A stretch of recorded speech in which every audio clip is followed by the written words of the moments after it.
நமக்கு கிழக்கு நோக்கி பாய்கின்ற அமராவதி நதிக்கு ஒரு தீப திருவிழா நிகழ இருக்கிறது.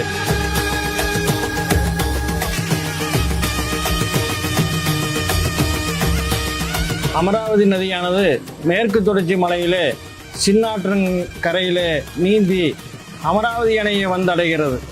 இந்த அமராவதி பாசனமானது கரூர் வரையிலே சென்று சேருகின்றது. அமராவதி தாயார் இன்றைக்கும் நம்ம எல்லாம் செழிப்பாக வைத்திருக்கின்றாள். அவளை போற்றுகின்ற வண்ணமாக வருகிற 9/8/2026 அன்று மாலை அமராவதி அன்னை நம்மை வாழ்விக்கும் நல்ல தேவதை. அந்த தேவதைக்கு ஆராதனை செய்து வழிபடுகின்ற ஒரு மகத்தான உற்சவம் நிகழ இருக்கிறது. அது சமயம் நாம் அனைவரும் சென்று அந்த அம்மனை வழிபட்டு அவளுக்கு மிகப்பெரிய அளவிலே சிறப்பு சேர்க்க அனைவரையும் வருக என வரவேற்கின்றோம்.